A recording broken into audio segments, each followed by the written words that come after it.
Quereis ver desta medalha qual o reverso?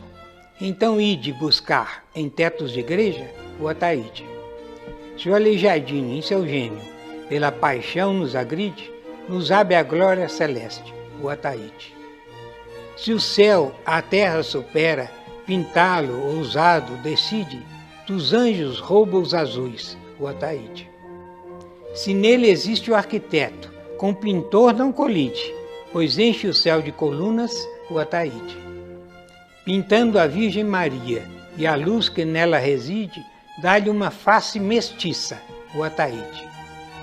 Os instrumentos barrocos da orquestra que ela preside são os que então escutava o Ataíde. Se sofre o escravo nas minas, vede que belo revide.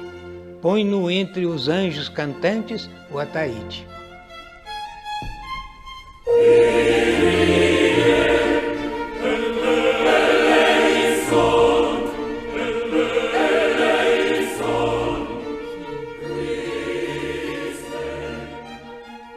Ataíde é o expoente máximo da pintura colonial mineira, brasileira. Ele nasceu em Mariana, em 1762, mais ou menos uns 30 anos mais moço que o Aleijadinho. Quem conhecia Ataíde na primeira metade do século XX e final do século XIX eram só especialistas e pessoas muito ligadas ao estudo da arte. O grande público não conhecia. Provavelmente Manuel da Costa Ataíde era um homem comum, não é? Um homem comum das minas naquele período. Não é? Alferes da cavalaria, o que significava ter um emprego fixo e ter um salário. Talentosíssimo. E ele pediu para criar uma escola. Pediu a Dom João VI para criar aqui em Minas Gerais uma escola de pintura e de arquitetura. O Ataíde, ele vai ser o expoente máximo da pintura, como o Aleijadinho é o expoente máximo da escultura. Né? Inclusive trabalha em parceria em muitas obras, policromando peças ou pintando tetos que o Aleijadinho ornamentou. Né? O primeiro trabalho dele, artístico, foi a encarnação de umas imagens em Congonhas.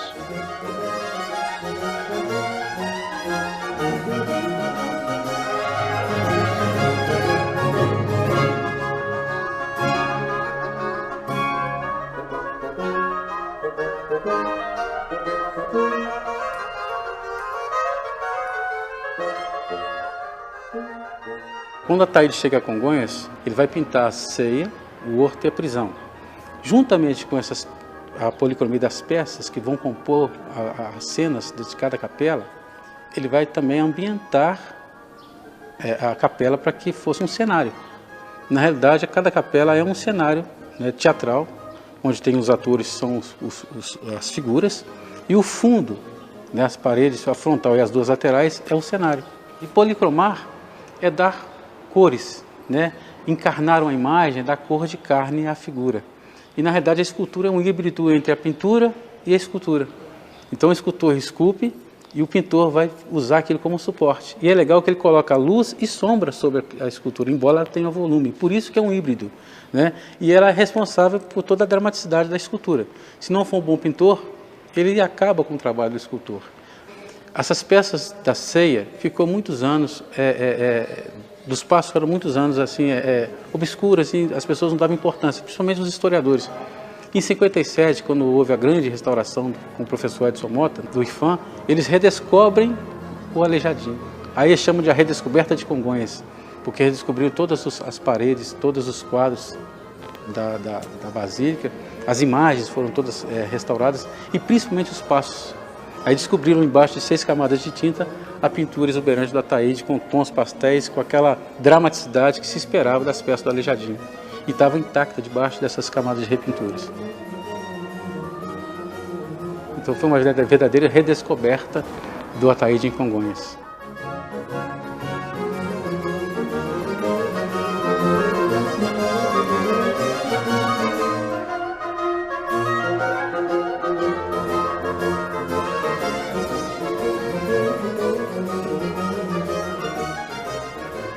Sobre a origem do nosso pintor, posso falar nosso, porque eu acho que é o pintor que mais espelha a realidade social, antropológica, e nesse ele é o mais feliz, né?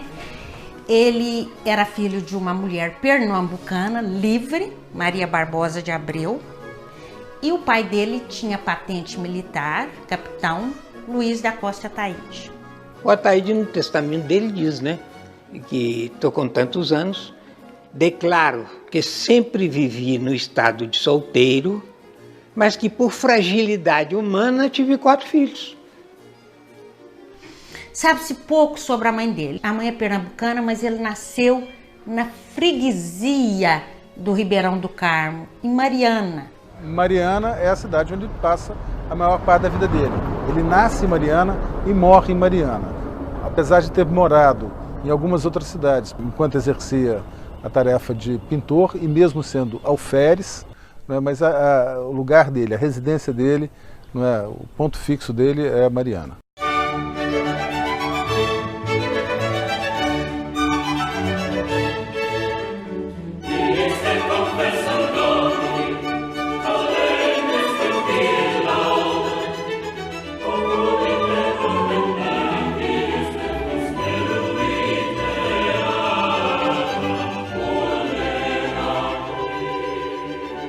Estamos na Catedral Basílica de Nossa Senhora da Assunção, em Mariana, na nave dessa catedral, onde atrás de mim existe um desses mobiliários dos mais interessantes, construídos ainda no final do século XVIII.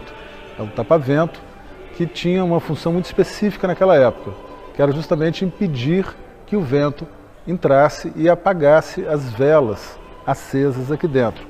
E esse especificamente tem esse tratamento belíssimo, que são alguns painéis com pinturas em sanguínea, da lavra provável do Manuel da Costa Ataíde, com essas paisagens urbanas europeias, que deve ter chegado aqui através de gravuras, de missais, servindo de pano de fundo ao cenário para alguma dessas cenas sacras, e que ele provavelmente recortou aquilo e usou para a decoração desse móvel.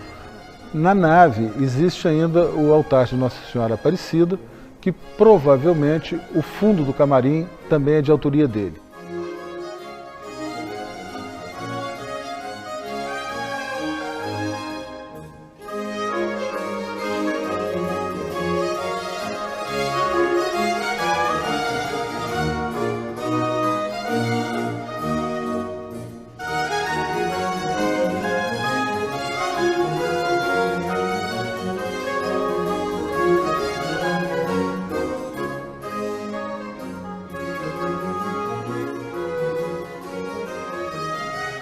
Estamos no batistério da Catedral Basílica de Nossa Senhora da Assunção, onde encontra-se, né, uma das mais belas telas do Manuel da Costa Ataíde. É uma cena de São João Batista, às margens de um suposto Rio Jordão, né, tendo ao fundo uma Jerusalém imaginada. Não é uma obra documentada.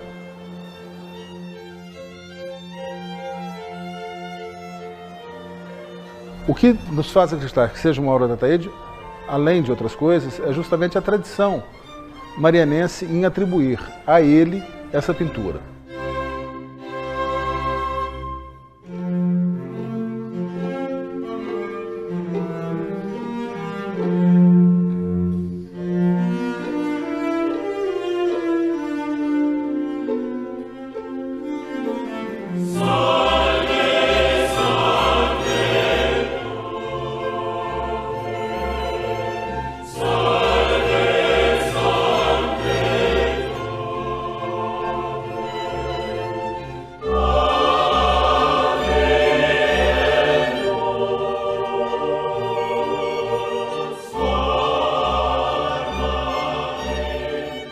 Estamos na capela de Nossa Senhora da Conceição, da Venerável Ordem Terceira de São Francisco da Penitência.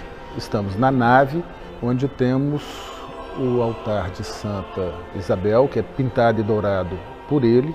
Mais atrás, na Capela Mor, o grande altar, que também é pintado e dourado por ele. Aqui nessa nave também, na entrada, debaixo do coro, é possível vermos o lugar onde ele foi enterrado, a campa onde ele se encontra. A mais antiga referência ao nome do Ataíde aqui nessa capela são justamente quando ele faz a encarnação de 3 imagens de Nosso Senhor Jesus Cristo que saíam em procissões e que até hoje ornamentam os passos que são abertos durante a Semana Santa. É o Cristo da coluna, não é? É o Ecce Homo e o Cristo da cana verde. Na sacristia também tem os 2 grandes painéis que ornamentam o forro, né, representando o concerto celestial e uma das sagradas conversações entre São Francisco e Nosso Senhor Jesus Cristo.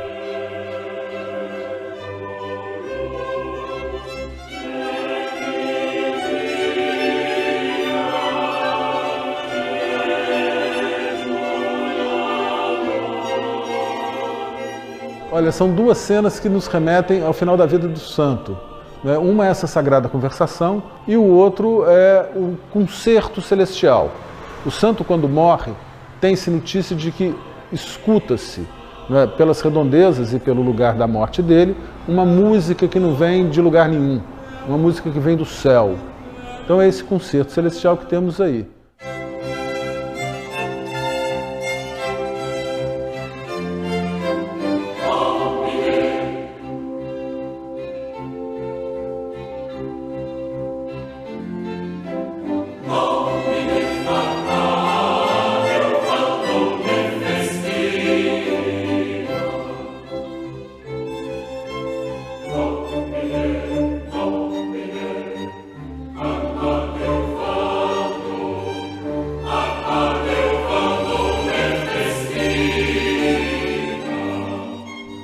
Esta é a capela de Nossa Senhora do Rosário dos Homens Pretos de Mariana.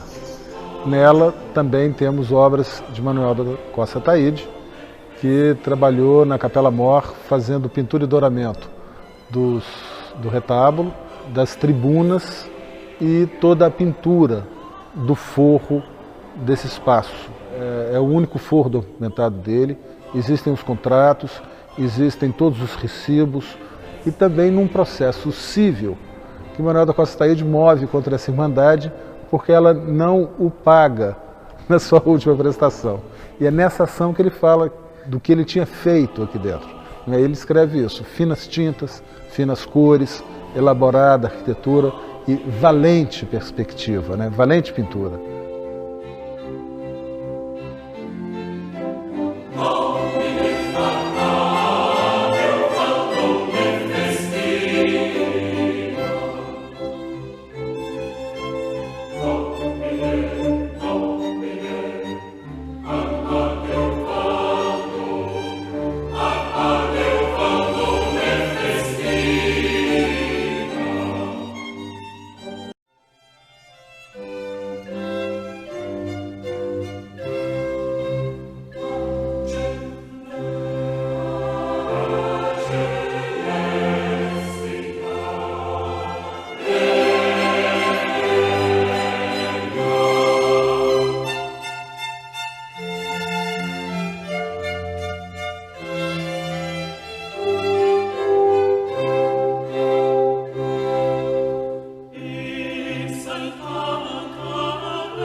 Eu, particularmente, considero a matriz de Santo Antônio uma das joias do barroco mineiro. É uma pintura bastante interessante porque tem o centro da pintura é a representação da igreja, e tem algumas cenas também de paisagem, que não é muito comum, São cenas que fogem um pouco à temática religiosa.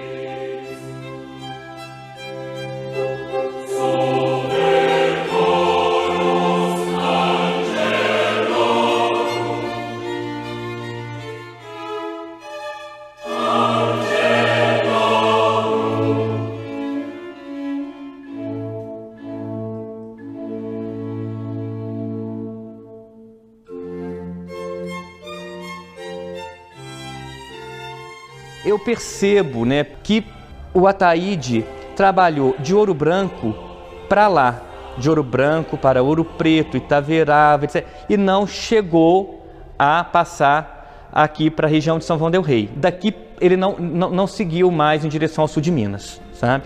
Lá a gente já percebe o trabalho de outros artistas, do Joaquim José da Natividade, então já vai tomando um outro caminho, né? Porque se ele pintasse Mariana, uma tela de 4 metros, mais ou menos, quase 2, como é que ele ia levar de Mariana para o Caraça? No lombo de um burro, subindo e descendo as estradas, que naquele tempo como que eram? Essas estradas de Minas eram trilhas, né? Acho muito difícil. Não tinha condição naquela época, começo do século XIX. E aí ele faz várias obras em 1805, 6, ele vai lá para Santa Bárbara. Ou seja, o artista ele é itinerante.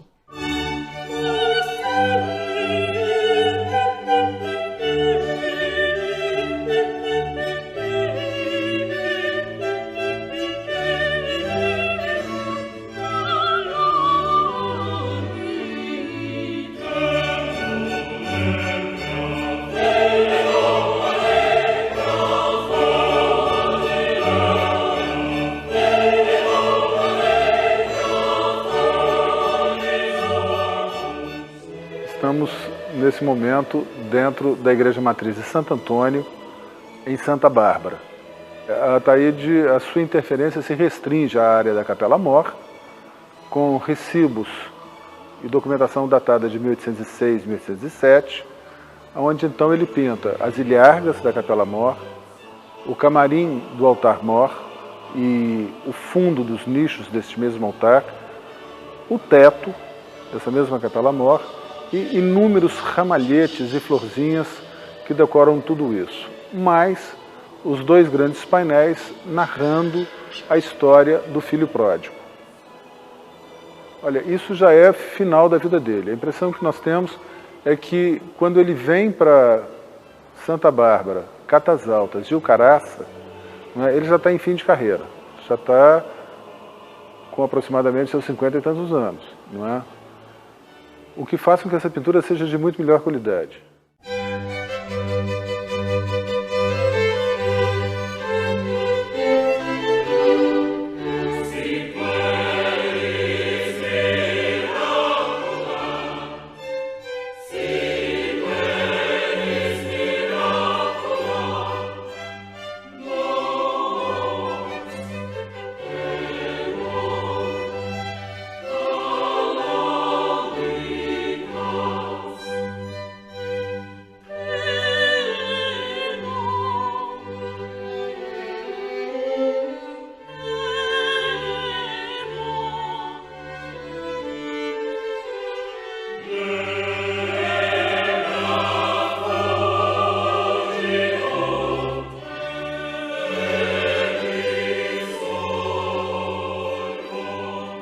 Aqui em Itaverável, na Igreja Matriz de Santo Antônio, encontra-se mais um desses forros pintados por Manuel da Costa Ataíde.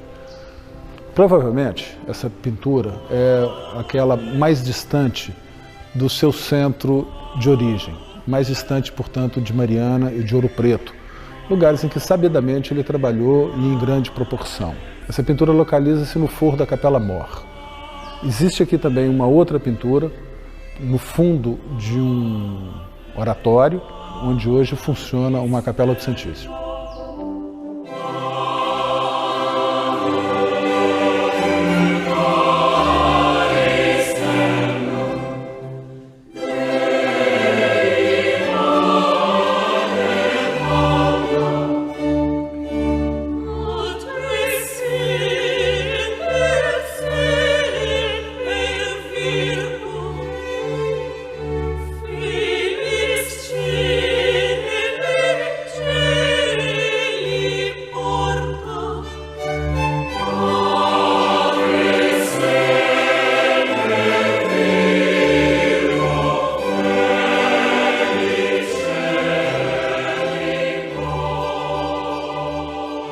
Estamos na sacristia da Capela da Beata Virgem Maria do Monte Carmelo, em Ouro Preto, onde temos algumas obras de autoria do Manuel da Costa Ataíde. No douramento do altar mor, no douramento dos altares da nave, e aqui na Capela Mor, no douramento da enorme pia, no enorme lavabo, da sacristia, muito bonito, não é? E no oratório, que também é de primeiríssima qualidade de execução. Também do Ataíde, as pinturas, os ramalhetes e alguns emblemas encontrados nos aparadores, nos guardapós.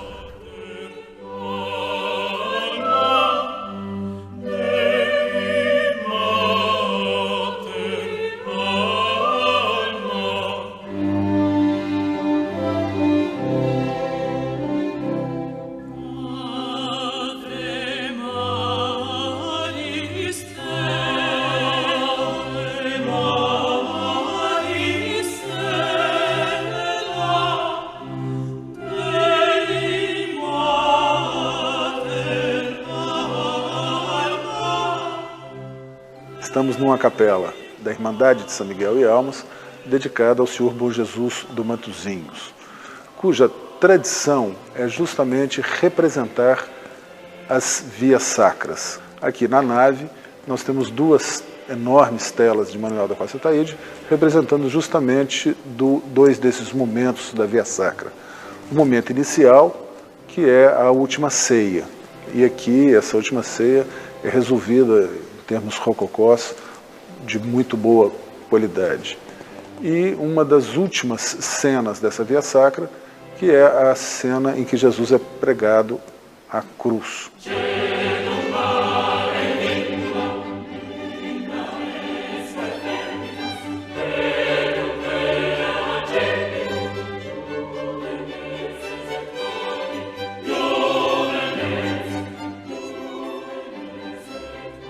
Sobre a formação dele, não se sabe basicamente nada. Com quem teria estudado? O que nós temos são presunções. Ele deve ter aprendido com outras pessoas. O Ataíde se autodenomina como pintor, professor. Ele desenha cartas geográficas. Então ele tem uma formação muito sofisticada para a capitania daquela época. Não existia naquele momento em Minas Gerais e de resto no país, não é, nenhuma escola, nenhuma instituição que pudesse estar vinculada à formação desses profissionais. O Ataíde, assim como o Aleijadinho, tinham aprendido ofícios, tinham registros nas câmaras municipais para exercer aqueles ofícios e tinham os ateliês. Nessa estrutura de ateliê que havia certamente, e o direito de montar uma oficina, o direito de ensinar e de praticar aquele ofício era um atributo otorgado pelas câmaras municipais, daí o título de mestre. O que se aprendia era assim, um trabalhando com o outro, o aprendiz trabalhando com o mestre, não é? Então era assim no fazer que eles iam aprendendo. Não havia escola, não havia curso, nada disso. O próprio caso do Ataíde, por exemplo, eu imagino que ele aprendeu vendo outras pessoas fazendo aquilo que depois ele veio a fazer com uma maestria, né? É o sistema de camaradagem dos pintores, porque eles viajam muito, dormem no canteiro de obras muitas vezes, e você vai ficar o dia todo, mês a fio com a sua equipe ali. Num sistema de muita camaradagem.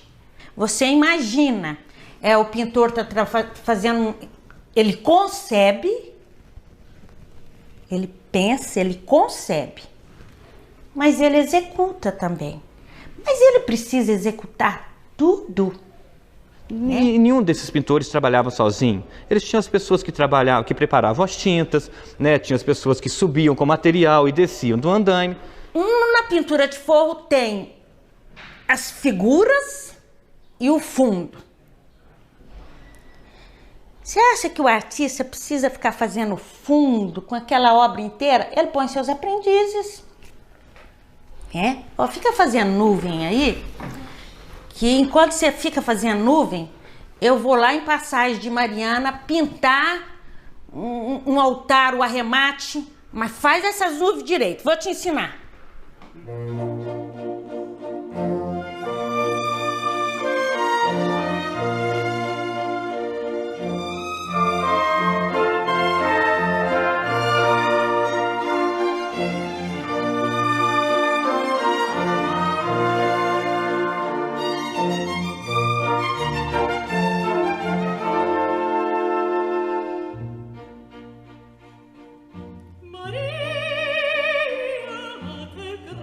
teto da nave da capela de Nossa Senhora Rainha dos Anjos, de Ouro Preto, é justamente essa celebração de Nossa Senhora Rainha.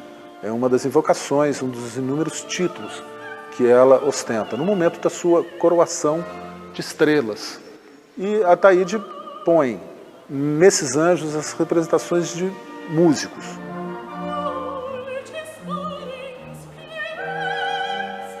Todos os quadros são dele. Aqui são duas cenas do Novo Testamento, a cena do lava-pés e aqui a cena da última ceia.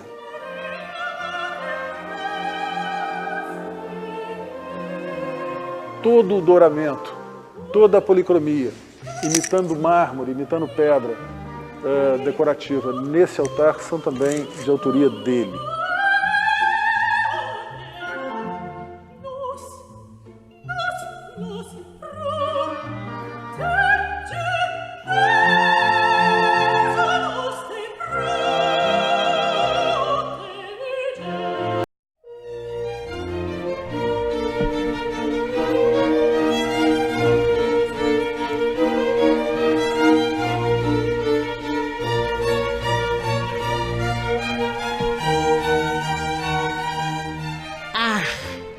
O Ataíde, boa pergunta, é com TH e com, às vezes, o I.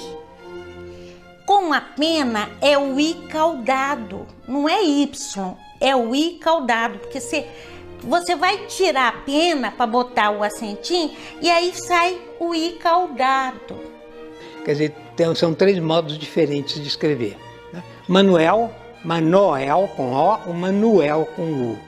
Agora eu encontrei 6 maneiras de escrever Ataíde nos documentos. Então há com Ataíde com AI, Ataíde com TH, Ataíde com Y e Ataíde sem Y. Então nos documentos a gente encontra assim. Então naquele tempo não tinha uma gramática e a pessoa ia escrevendo, acho que de acordo com o momento. Manoel da Costa Ataíde. Alferes, que em São Francisco de Assis de Vila Rica, derramais sobre nós, no azul espaço do Teatro Barroco do Céu, o louvor cristalino, coral orquestral dos serafins, a Senhora Nossa e dos Anjos, repórter da fuga e da ceia, dono da luz e do verde veronese, inventor de cores insabidas, a espalhar por 20 igrejas das Minas uma bonita, valente e espaçosa pintura. Em vossa admiração, bato continência.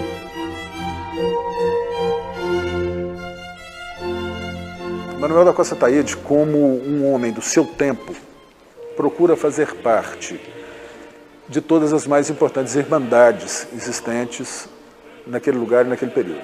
Faz parte do cotidiano deles ter essas filiações, ter estas penetrações nessas organizações religiosas, ao mesmo tempo procurando salvar, obviamente, a sua alma do inferno, não é? E ao mesmo tempo buscando, me parece, no caso do Ataíde, oportunidades de trabalho. Eu fico pensando, eu fico imaginando que Minas Gerais no século XVIII se movia muito em função da vida religiosa, não é? Todas as festas, todos os acontecimentos, de uma maneira ou de outra, ou se originavam ou passavam pelas estruturas religiosas.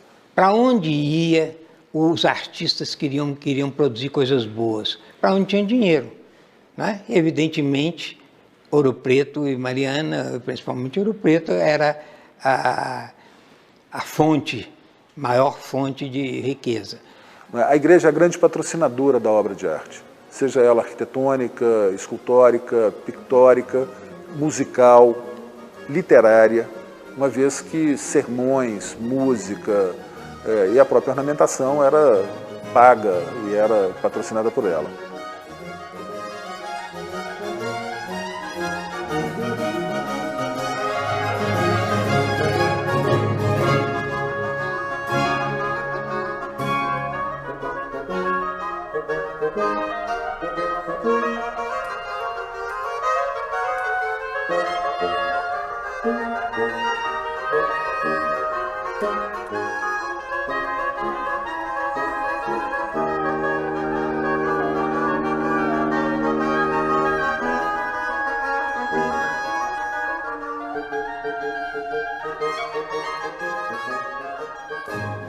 Estamos no Museu da Inconfidência, na sala dedicada a Manuel da Costa Ataíde, onde temos duas pinturas de cavalete das mais importantes da lavra dele. Uma Nossa Senhora do Carmo entregando a São Simão Stock o escapulário da ordem e uma cena de cruz às costas, que pertence à série de quadros da Paixão de Cristo, que compunham uma via sacra que existia nessas cidades do período colonial. São duas obras atribuídas pela tradição de Ouro Preto e Mariana. Gerações de carmelitas passam essa informação de pai para filho e isso se mantém inalterado até hoje.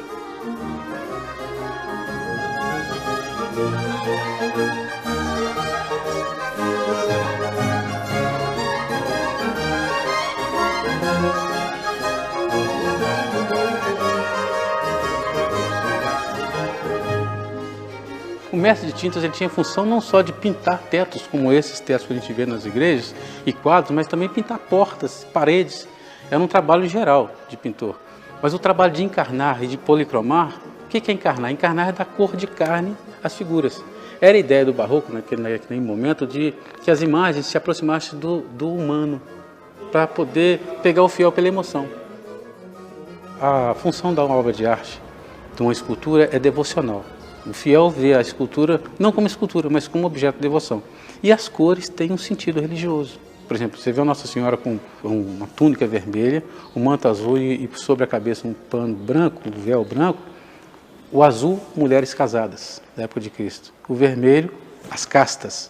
E o véu branco, pureza espiritual. São cores que percorrem o rococó europeu e que percorrem o rococó no Brasil, de uma maneira geral. Então, existem vários, na iconografia cristã, por não sabermos assim como era o rosto de cada santo, a gente consegue identificar pelos atributos que eles trazem e pela indumentária, pelas cores, pelo tipo de tipologia das roupagens, né? A ordem carmelita, a ordem dominicana, enfim, são várias ordens que você estabelece a identificação de acordo com como ela se apresenta. Então, as cores também é muito importante, nos quadros e nas esculturas.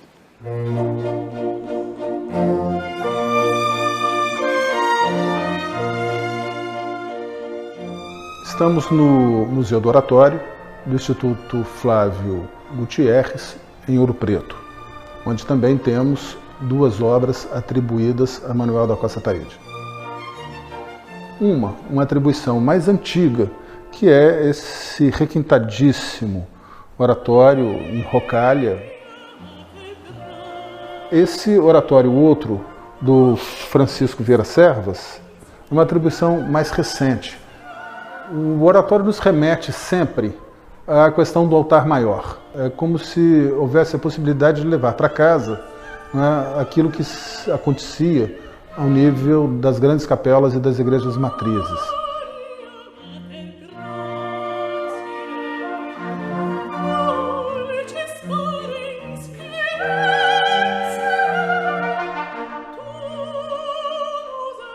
Uma outra coisa que a Ataíde faz com maestria é essa arquitetura ilusória, que dá sustentação aos quadros, aos medalhões centrais, às visões celestiais desses painéis. O que se falava muito como característica da obra de Ataíde era o quê? Tem um céu com arquitetura, com colunas e tal, com balaustradas, com os anjinhos, que é o céu, vamos dizer, o nosso não tem os anjinhos, né? Mas seria o céu daqui, nosso, que nós conhecemos, com nuvens de azul e tal.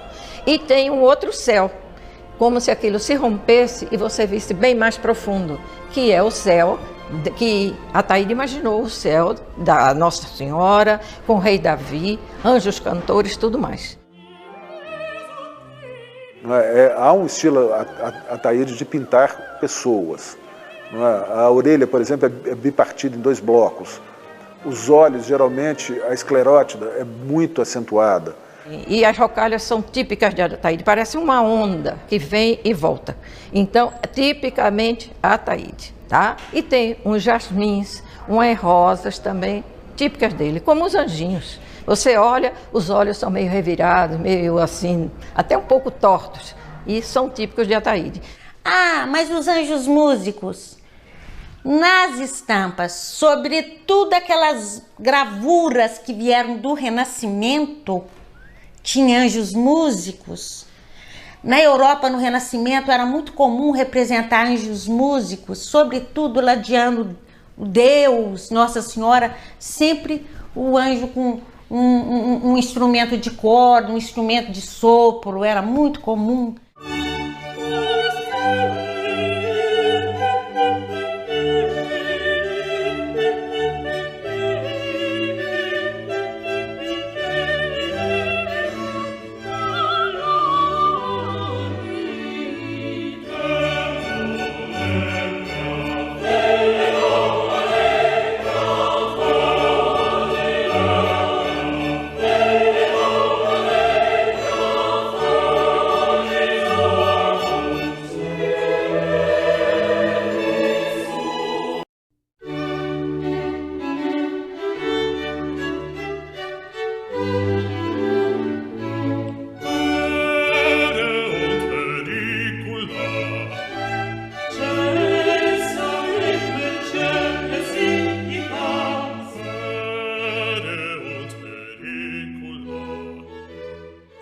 A gente está na sacristia da Igreja Matriz de Santo Antônio de Ouro Branco, onde tem uma pintura no fundo de oratório de autoria de Manuel da Costa Ataíde, que é uma pintura em imitação de seda. Na verdade, na Europa, era comum as áreas nobres das igrejas, por exemplo, terem forrações de seda, que era um dos materiais mais nobres na época.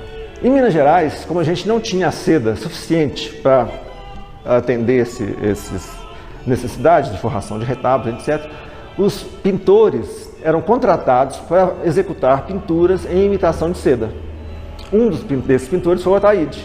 Aqui em Ouro Branco nós temos um caso, que é esse oratório, né, que tem uma pintura que imita detalhadamente, né, uma seda lavrada. O que se sabe pelos historiadores de arte é que tudo vinha através das estampas. Gravuras pequenas que eram distribuídas, como o santinho da política hoje em dia, né, que distribui para todo mundo. Então vinha, é claro que mais raro, em menor quantidade, mas vinham em livros, algumas bíblias, algumas coisas assim, ou isoladamente. E esses artistas, eles tinham acesso à biblioteca das Irmandades. Estou falando biblioteca, mas não deve passar de um armário assim, que nem o meu, com uns livros. Um livro para ensinar a bem morrer, um breviário, uma bíblia ilustrada, algumas estampas isoladas, porque as estampas não vinham só encadernadas, elas vinham isoladas também. Esses quadros, né, centrais dessas pinturas são extraídas de gravuras contidas nesse material impresso de uso cotidiano da igreja. Um vigário, um capelão, ou mesmo uma irmandade não ia se arriscar em cometer, por exemplo, heresias. Então, ao pintor daquele momento, não cabe isso que a gente consegue, que a gente denomina de criação. Não é? Ele tem diante dele uma encomenda. Nessa época, no século XVIII, as pessoas não inspiravam no que estava lá fora, na natureza. Na verdade, eles reproduziam gravuras, né? Então, assim, enquanto os artistas reproduziam as gravuras para fazer pintura religiosa, etc. e tal, nesse caso, eles buscavam os tecidos. A referência eram os tecidos, né? Os tecidos europeus que chegavam aqui. E as flores que estão reproduzidas aí são flores europeias, na verdade. E o barroco é o período da imitação, essa coisa cenográfica, né? Então, não tem mármore colorido, faz uma pintura imitando mármore colorido, não tem tecido, pinta imitando tecido, não tem azulejo, pinta imitando azulejo, ou seja, Minas Gerais, a gente tem exemplares fantásticos esse trabalho fingido, né, das decorações fingidas, que são realmente uma coisa sofisticadíssima, muitos deles sem estudo, né, as pessoas não chegaram a aprofundar. E veja, Ataíde viu estampas, muitas nem eram do barroco, eram do Renascimento. Se ele viu estampa de Renascimento italiano, ele poderia fazer a boca fina, pequena, não é? Ele viu a estampa, mas ele não faz assim.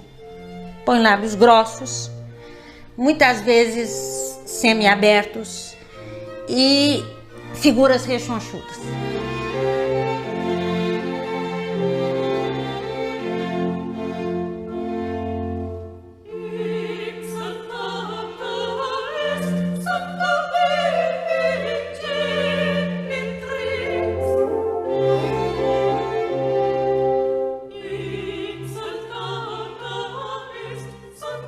A tradição diz que ele usava seus próprios filhos e a sua própria mulher como modelo para essas Nossas Senhoras, essas virgens e esses anjos e querubins. Então, porque é muito comum o pintor se espelhar no que ele vê. É normal, né? Você tem uma mulher em casa e ela tem a sua graça, tudo, você olha para ela. Você tem filhos, você tem vizinhos, você vive numa comunidade pequena, você espelha na humanidade da sua época. Isso não é uma exceção. Vários pintores coloniais, eles tinham uma paleta servil, aquela paleta de copiar, pegar missais com estampas e sair copiando aqui nos tetos. O Ataíde foi além da cópia. Ele fez uma releitura de tudo que existia nos missais e imprimiu ali um estilo próprio, como o Aleijadinho fez na escultura. Então, ele é um dos poucos pintores que conseguiu sair daquela paleta servil de copiar os europeus e criar algo que extrapola a arte europeia. Ele coloca nos anjos o tom da pele morena, as figuras são morenas, as feições são amulatadas. E isso, você não vai encontrar isso na Europa, vai encontrar só em Minas Gerais e nos tetos que ele bordou tão bem. O Aleijadinho e o Ataíde eram bordadeiras de igrejas, que é maravilhoso.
Esta é a Igreja Matriz de Nossa Senhora da Conceição, em Catas Altas do Mato Dentro, uma dessas grandes matrizes construídas ainda na primeira metade do século XVIII em Minas Gerais. A decoração do Arco do Cruzeiro é composta por 4 painéis com os 4 doutores da Igreja Ocidental. Também é da autoria de Manuel da Costa Ataíde a pintura, né, dos 2 grandes anjos tocheiros que ficavam na Capela Mor e que hoje estão juntos ao altar de São Miguel e Alma.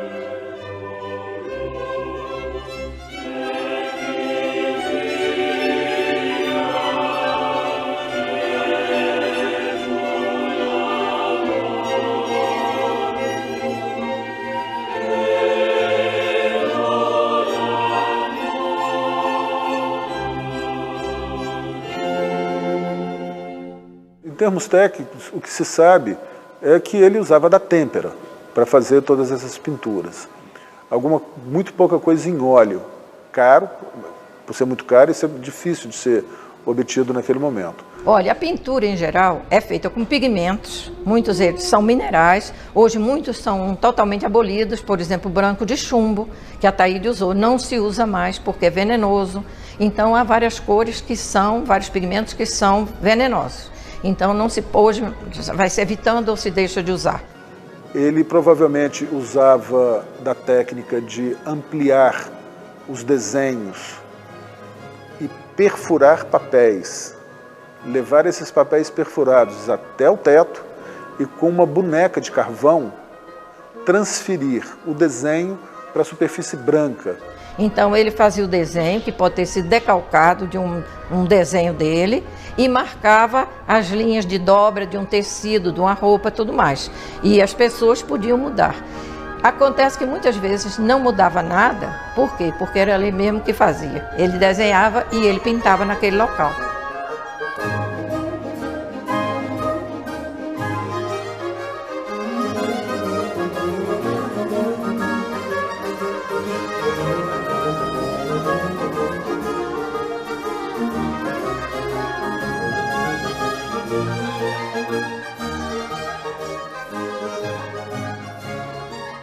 Estamos na capela de Nossa Senhora Mãe dos Homens, num antigo hospício localizado nas faldas do Caraça, por onde Manuel da Costa Ataide trabalhou nos primeiros anos do século XIX. Trabalhou aqui como pintor e dourador dos retábulos e da decoração interna de uma antiga capela que aqui existia. Necessariamente nessa ordem, ele faz mais dois grandes trabalhos.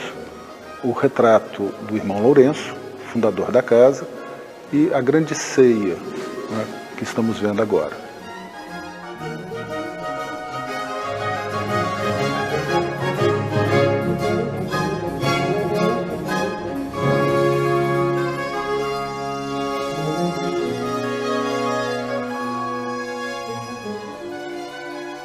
A ceia tem um movimento interessantíssimo.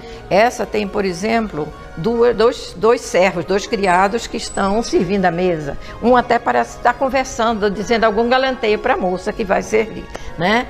Tem a mesa com os apóstolos tipicamente figuras de Ataide, não tem dúvida nenhuma.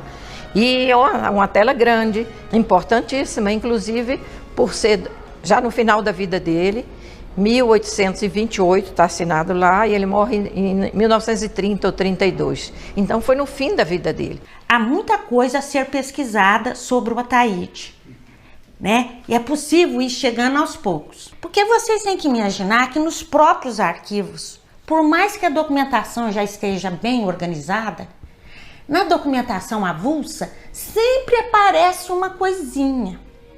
E a impressão que eu tenho é o seguinte, que o Aleijadinho gostava que o Ataide pintasse as coisas dele. Porque o Cristo é dele, e o tipo de pintura é muito boa. Essa parceria foi muito feliz aqui em Congonhas, porque a gente percebe, quando a gente chega na Capela dos Passos, é difícil não se emocionar com aquelas cenas todas, né? Porque é essa conjunção de técnicas, tanto a escultura, esse trabalho fino, refinado do Aleijadinho, essa dramaticidade que ele coloca juntamente com o trabalho mais de sensibilidade do Ataide, de captar essa mensagem que o Aleijadinho imprimiu na madeira e que ele vai transformar isso em cores e vai dar um complemento maior, vai dar uma dimensão maior ao trabalho do Aleijadinho, que é fabuloso. No Ataide você sente, ele tem domínio técnico e ele põe vida na coisa. A figura humana dele é muito boa. Extraordinário, Ataide extraordinário. Você veja, por exemplo, a ideia de profundidade que ele deu no Forro de São Francisco. Precisa ter talento para isso, senão ficava tudo plano, tudo achatado, no mesmo nível. Não, você olha e você vê que são dois céus, um mais longe, mais profundo, e o outro mais perto de nós.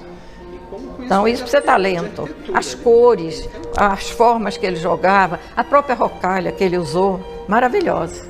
Não é todo mundo que fazia assim, não. Aquilo tudo tem de ter talento, tem de ter conhecimento.